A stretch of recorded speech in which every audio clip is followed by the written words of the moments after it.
बच्चों, अब हम प्रशासकीय आधार पर वनों के वर्गीकरण की चर्चा करेंगे। मैंने आपको शुरू में बताया था कि दो आधारों की बात हम यहाँ करेंगे। पहला हमने किया था घनत्व के आधार पर, जिसकी चर्चा हमने अभी की, और अब ये दूसरा आधार प्रशासकीय आधार।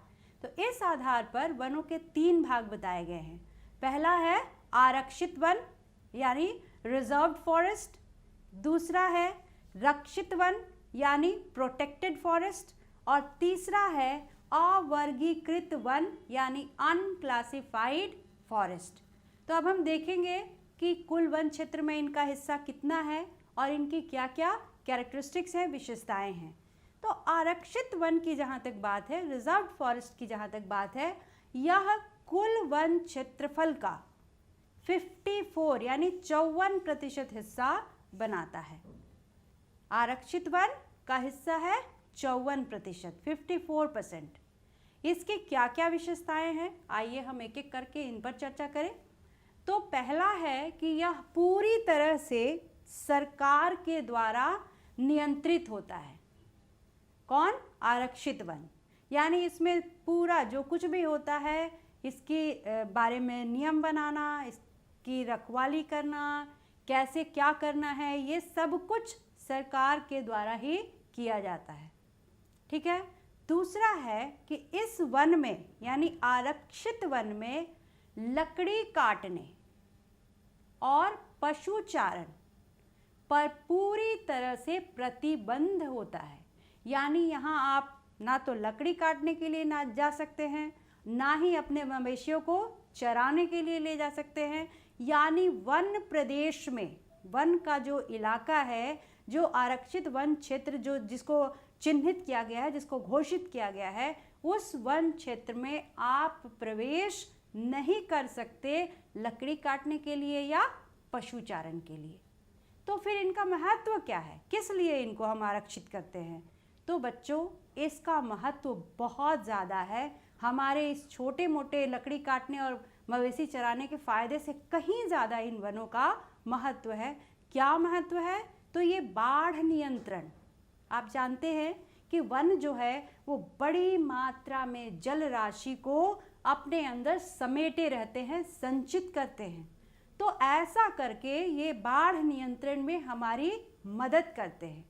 भूमि संरक्षण। भूमि संरक्षण किस प्रकार से? तो पहला तो ये जो वन है वो मिट्टी को जकड़ के रखते हैं, ताकि जिससे होता क्या है कि मिट्टी का जल के द्वारा जो सबसे व्यापक तरीका है अपर्दन के भूमि का, तो उस पर नियंत्रण रहता है, क्योंकि ये पकड़े रहते हैं मिट्टी को। और दूसरा ये क्या करते हैं, ये अपने टहनियों के द्वारा, गिरे हुए पत्तों के द्वारा भूमि में क्या ऐड करते हैं? बिल्कुल सही, ये भूमि में ह्यूमस, जैविक तत्व ऐड करते हैं, जो कि भूमि को उर्वर बनाए रखने में बहुत ही महत्वपूर्ण होता है। तीसरा जो है वह है मरुस्थल प्रसार को रोकने में।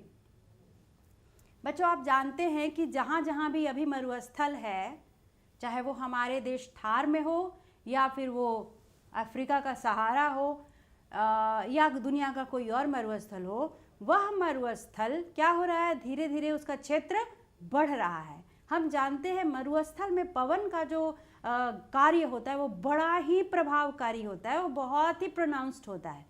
ये क्या होता है, हवा के साथ बालू के जो कण है, जिस दिशा में हवा बहती है उस दिशा में बालू के कण भी आगे की तरफ बढ़ते जाते हैं और उपजाऊ मिट्टी को ये ढकते चले जाते हैं और मरुस्थल इस तरह से फैलता रहता है। तो इस मरुस्थल के प्रसार को रोकने के लिए पेड़ जो है वो एक दीवार की तरह काम करता है। पेड़ से क्या होगा, यदि हमारे जंगल वहाँ पे रहेंगे तो एक तो ये उस मिट्टी को रोकेंगे, क्योंकि हवा को ये रोकते हैं, अवरोध पैदा करेंगे। दूसरा क्या होता है, जहाँ वृक्ष होंगे वहाँ वायुमंडल में नमी अधिक होगी, और जैसे ही नमी अधिक होगी तो क्या होगा, ये जो धूल कण वायुमंडल में उड़ते हुए आगे की तरफ बढ़ते हैं, ये वहीं पर बैठना शुरू हो जाएंगे, क्योंकि ये भारी हो जाएंगे तो ये बैठ जाएंगे वहाँ पर।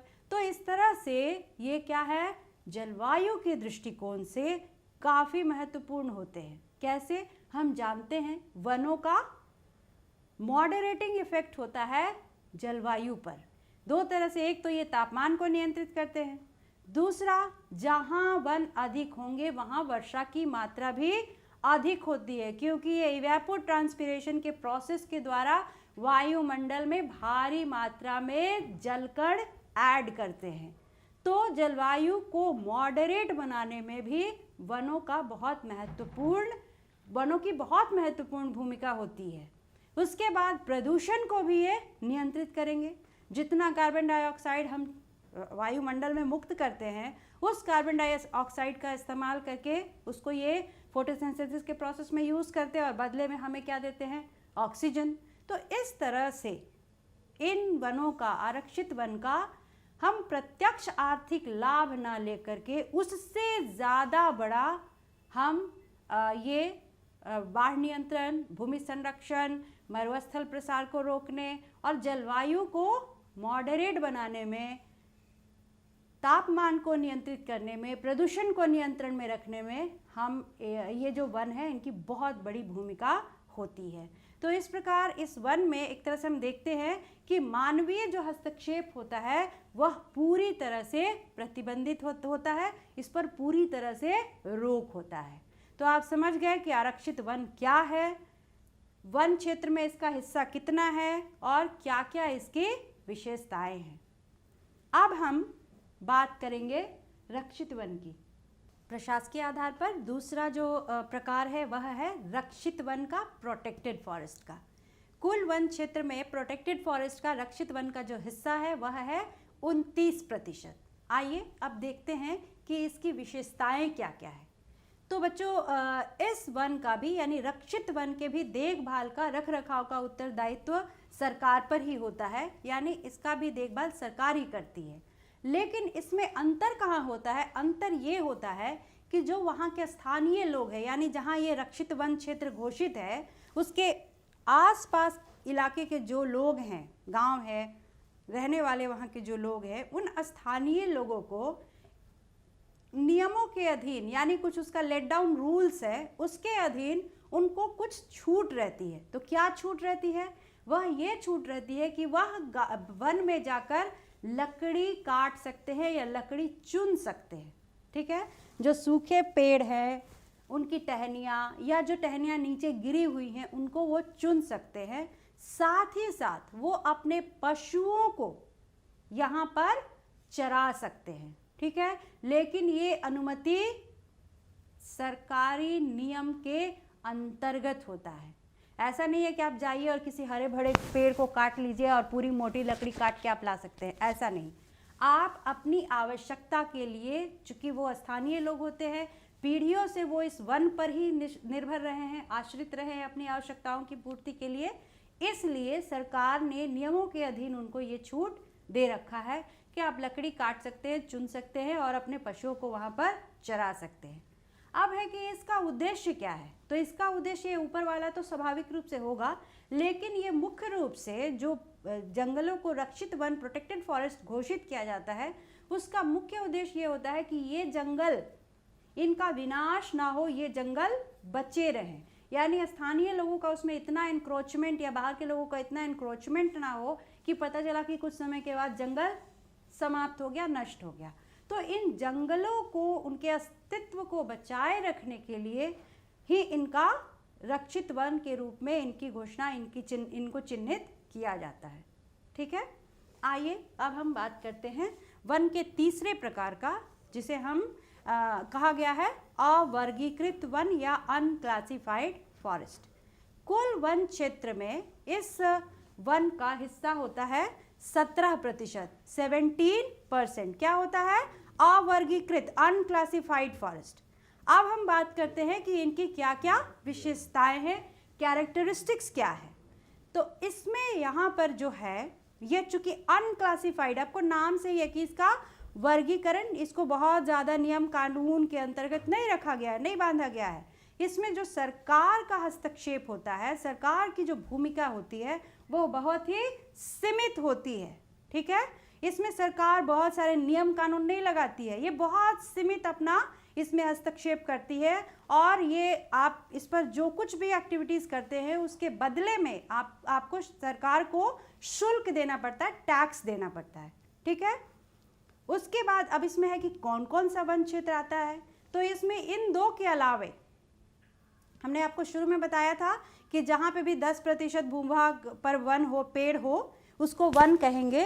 तो इसके अलावे वैसा कोई भी भूमि का टुकड़ा जहाँ पर 10% से अधिक क्षेत्रफल पे पेड़ खड़े हो तो वो सभी प्रकार का वन क्षेत्र, चाहे वह बंजर भूमि हो जहाँ की झाड़ियाँ हो, या कुछ श्रब्स खड़े हो, या किसी व्यक्ति का मतलब किसी व्यक्ति या व्यक्तियों का अपना निजी भूखंड हो, या किसी समुदाय का हो, जैसे देखते हैं ना कम्युनिटी फॉरेस्ट, तो ये समुदाय के नियंत्रण में हो, उसके स्वामित्व में हो, तो वैसा हर भूखंड जो है वो अवर्गीकृत वन क्षेत्र के अंतर्गत आता है।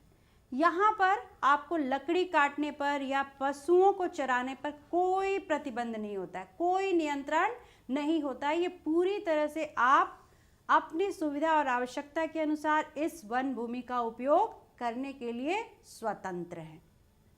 तो आपको ये स्पष्ट हो गया कि प्रशासकीय आधार पर वनों के 3 भेद क्या क्या है। आरक्षित वन कितना प्रतिशत क्षेत्रफल घेरता है, इसकी क्या क्या विशेषताएं हैं।